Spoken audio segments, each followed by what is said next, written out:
జమ్మూ కాశ్మీర్లోని దోడా జిల్లాలో ఘోర ప్రమాదం చోటు చేసుకుంది. అదుపు తప్పి లోయలో పడింది ఆర్మీ సిబ్బంది వాహనం. ఈ ఘటనలో 10 మంది ఆర్మీ సిబ్బంది మృతి చెందినట్లుగా తెలుస్తోంది. పలువురికి తీవ్రంగా గాయాలయ్యాయి. బదేర్వాహ్ చంబా రోడ్డులోని కన్నీ పర్వత ప్రాంతంలో చోటు చేసుకుంది ఈ దుర్ఘటన. వాహనాల్లో 17 మంది భద్రతా సిబ్బంది ఉన్నట్లుగా అధికారులు వెల్లడించారు. వెంటనే రంగంలోకి దిగి సంయుక్తంగా రెస్క్యూ ఆపరేషన్ చేపట్టారు ఆర్మీ, పోలీసులు. ఇక గాయపడిన వారిని ఉదంపూర్ మిలిటరీ ఆసుపత్రికి తరలించినట్లుగా తెలుస్తోంది.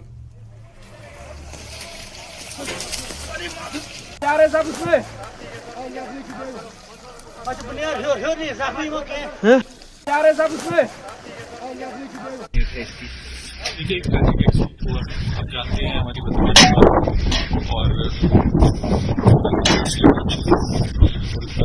11 जवान थे, उनमें से 10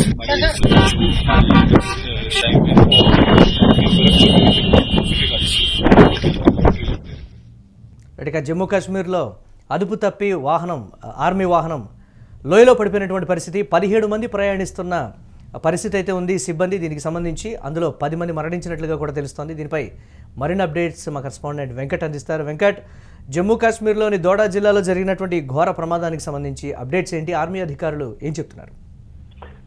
సాధారణంగా చలికాలంలో ఎక్కువగా ఇటువంటి ప్రమాదాలు జరుగుతూ ఉంటాయి. మంచు కానీ అంటే మంచు కురిసే సమయంలో కానీ కొంత రోడ్డు విజిబిలిటీ తగ్గినప్పుడు కానీ కొంత ఈ ప్రమాదాలు అనేవి జరుగుతుంటాయి. సాధారణంగా ఘాట్ రోడ్లు ఎక్కువగా ఉండటంతో జమ్మూ కాశ్మీర్లో ఇటువంటి ప్రమాదాలు అనేవి తరచూ జరుగుతూనే ఉన్నాయి. పలువురు ఆర్మీ అధికారులు కూడా ప్రాణాలు కోల్పోతూనే ఉన్నారు.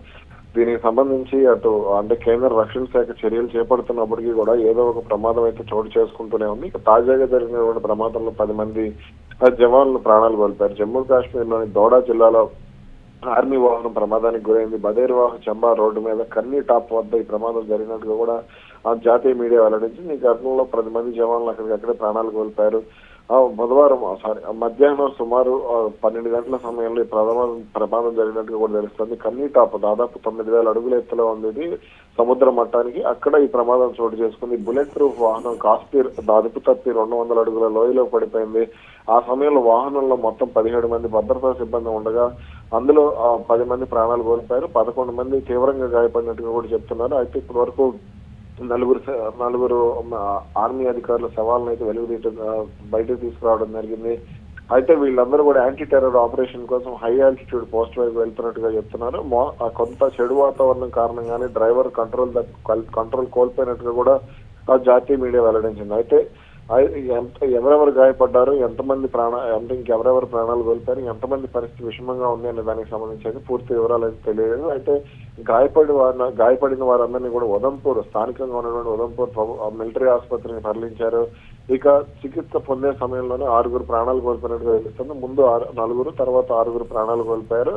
ఇక అంటే దీనికి సంబంధించి అటు కేంద్ర రక్షణ శాఖ కానీ హోంశాఖ కానీ ఇద్దరు కూడా, అలాగే జమ్మూ కాశ్మీర్ లెఫ్టినెంట్ గవర్నర్ మనోజ్ సిన్హా కూడా దీనికి సంబంధించి సంతాపం తెలిపారు. గాయపడిన వారు అదేవిధంగా గాయపడిన వారితో త్వరగా కోలుకోవాలి, మరణించిన వారి కుటుంబాలకు కూడా ప్రగాఢ సానుభూతి వ్యక్తం చేశారు. ఇక మృతదేహాలను 1-2 మృతదేహాలు కొంత గుర్తించలేని విధంగా అయిపోయాయి అనేది కూడా చెప్తున్నారు. ఇక దానికి సంబంధించి కూడా మృతదేహాలను 1-2 రోజుల్లో కుటుంబ సభ్యులకు అందించే ఏర్పాటు కూడా జరుగుతోంది. అంటే రిపబ్లిక్ డే ముందు జరిగినటువంటి ఘోర ప్రమాదానికి సంబంధించి కూడా కొంచెం విషాద ఛాయలు అలుముకున్నటువంటి పరిస్థితి ఉంది ఆర్మీ సిబ్బందులు కూడా. ఈ పరిణామాన్ని ఎలా చూడాలంటారు దీనికి సంబంధించి? సాధారణంగా ఈ రిపబ్లిక్ డే ముందు అంటే యాంటీ టెర్రరిస్ట్ అటాక్స్ అనేవి ఎక్కువగా జరిగే అవకాశం ఉంది కాబట్టి కొంత అటు దేశ రాజధాని ఢిల్లీ కానీ సరిహద్దు ప్రాంతాలైన జమ్మూ కాశ్మీర్, హిమాచల్ ప్రదేశ్, పంజాబ్, అలాగే ఇటు రాజస్థాన్, గుజరాత్ రాష్ట్రాల్లో పెద్ద ఎత్తున సరిహద్దుల్లో భద్రతను కట్టుదిట్టం చేస్తూ వస్తున్నారు.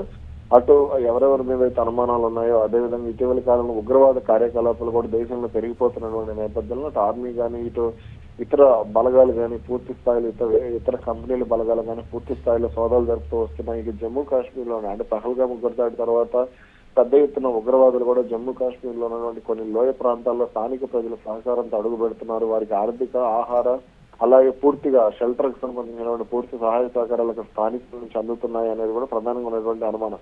గతంలో లోయ ప్రాంతాల నుంచి వచ్చేవారు ఇప్పుడు ఎత్తైన ప్రాంతాల నుంచి కూడా పెద్ద ఎత్తున వీళ్ళు వస్తున్నారు. హై ఆల్టిట్యూడ్ ఉన్నటువంటి ప్రాంతాల నుంచి కూడా ఉగ్రవాదులు చొరబడుతున్నారనే అనుమానాల నేపథ్యంలోనే ఈ భద్రతను కట్టుదిట్టం చేశారు. ఈ రిపబ్లిక్ డే త్వరలో ఉండటంతో 26 అనే ఆపరేషన్ కోడ్ నేమ్ తో వాళ్ళు ఆపరేషన్స్ కూడా నిర్వహిస్తున్నారంటూ కూడా నిన్న జాతీయ మీడియాలో కథనాలు వెలువడటం జరిగింది. ఈ నేపథ్యంలోనే భద్రతకు సంబంధించి కొంత పటిష్టంగా చర్యలు చేపట్టేందుకు వెళ్తున్న క్రమంలో ఈ ప్రమాదం చోటు చేసుకుందని చెప్పుకోవచ్చు. Right, thanks for updates Venkat. ఇక జమ్మూ కాశ్మీర్లోని దోడా జిల్లాలో జరిగినటువంటి ఘోర ప్రమాదంతో అక్కడ విషాద ఛాయలు అయితే అలుముకున్నటువంటి పరిస్థితి ఉంది. అదుపు తప్పి లోయలో పడింది ఆర్మీ సిబ్బంది వాహనం. ఈ ఘటనలో 10 మంది ఆర్మీ సిబ్బంది మరణించినట్లుగా కూడా తెలుస్తోంది. పలువురికి తీవ్రంగా గాయాలైతే అయ్యాయి. ఇక బధిర్వాహ్ చంబా రోడ్డులోని కన్నీ పర్వత ప్రాంతంలో ఈ ఘటన అయితే చోటు చేసుకుంది. వాహనాల్లో 17 మంది భద్రతా సిబ్బంది ఉన్నట్లుగా అధికారులు అయితే వెల్లడించారు. వెంటనే రంగంలోకి దిగి సంయుక్తంగా రెస్క్యూ ఆపరేషన్ చేపట్టారు ఆర్మీ అండ్ పోలీసులు. అలాగే గాయపడినటువంటి వారిని ఉధంపూర్ మిలిటరీ ఆసుపత్రికి తరలించినటువంటి పరిస్థితి ఉంది అధికారులు.